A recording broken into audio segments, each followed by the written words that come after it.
Let me say good day to you this day of your time. How are you all?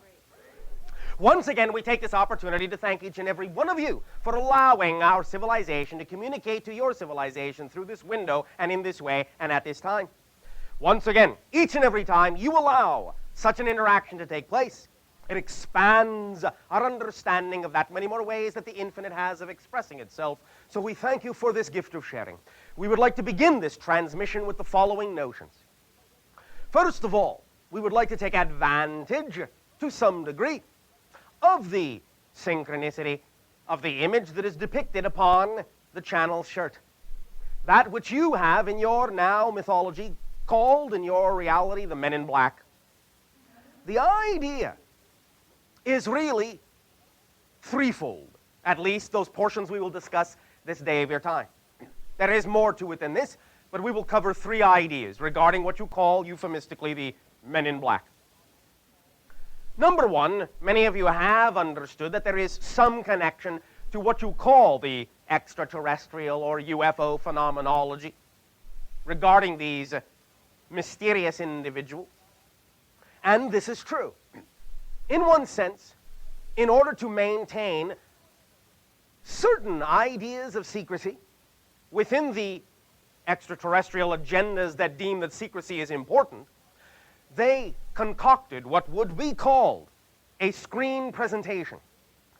This is, in other words, an archetypal projection, a representation of themselves in very fundamental and basic appearance, what you call black suit, black car, the things you understand in your reality to be nondescript,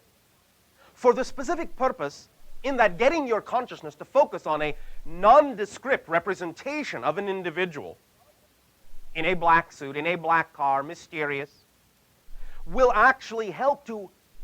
activate certain centers in your brain, certain centers of your consciousness experience of reality, to allow you to see what they want you to see, to allow you to know what they want you to know, and to forget what they want you to forget. It is, in a sense, a type of hypnotic tool in the same way that your society uses such things as pendulums or shiny objects to get you to focus, or movement of hands to get you to focus on a particular point of view so that you can be more suggestible. The presentation by certain extraterrestrials of the figure is archetypal. The Men in Black is a tool for getting you to focus in a certain area of your consciousness, in a certain area of your brain where it is more easy to allow you to forget certain things they don't want you to know. Now, it's not working so much anymore, because the more information that has leaked into your society regarding such things as extraterrestrial contact has made some of the concepts of Men in Black obsolete as a tool for erasing memory. However, this brings us to the second idea, and that is that in knowing that this was going on and being done by certain extraterrestrials from time to time to create the idea of secrecy, certain factions of your own government picked up on this and thought it was, as you would say, a nifty idea. A few, therefore, not many, but a few such cases of reports of what you call Men in Black are then simply nothing more than the idea of your own government agencies attempting to try it out as a part of what you would call their own mind control programs to see if they could utilize this to their benefit. It was not completely successful, primarily for the reason we have already given, in that by the time they initiated it, most of the effect of that presentation by the part of extraterrestrials had worn off on your society and really no longer had an impact on most of you to whom they presented themselves.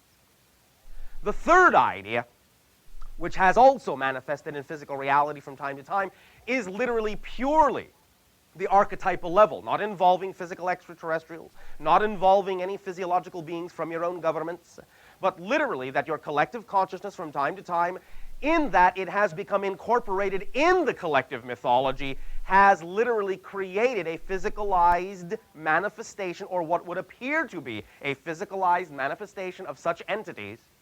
when and where there is doubt and fear about the things that are connected to extraterrestrial information or secrets in general. Your collective consciousness can be called forth by an individual in a sufficient amount of fear, and they can actually perceive such individuals as Men in Black appearing before them to reflect and exemplify the fear they feel within themselves about the secret that they may all of a sudden have become privy to. So, A, you have the literal extraterrestrial presentation that was utilized as a suggestion tool. B, you have your own human representation of this idea. But you also have, C, the archetypal collective consciousness representation of what you have come to know now in your mythology as the Men in Black. We would now also like to comment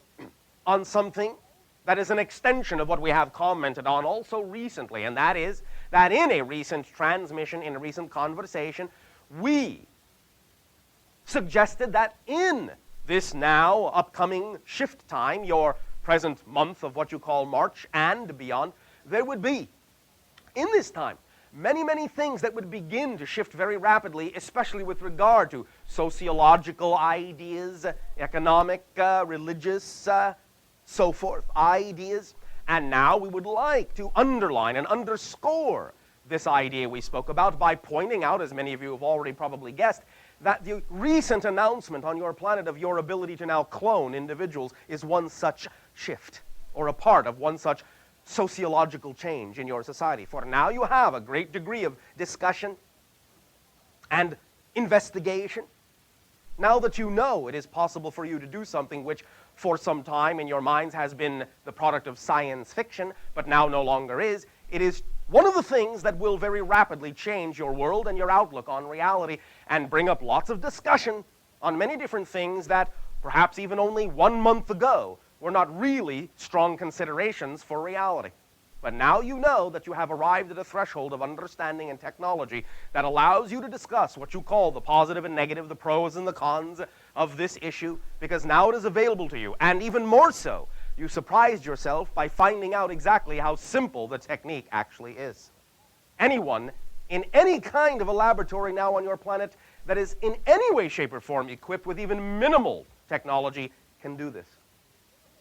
Cloning exists in your reality now. Science fiction has become science. It is a new reality for you to consider, and there will, in the upcoming March month, and in the months especially accelerating toward your summer, be many more such new ideas beginning to break into the mainstream of your collective consciousness and will have to be being dealt with as reality instead of speculation. So,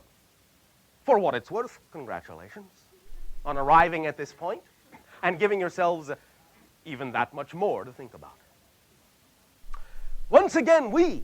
take this opportunity to thank each and every one of you for allowing our civilization to communicate with you this way, through this window at this time.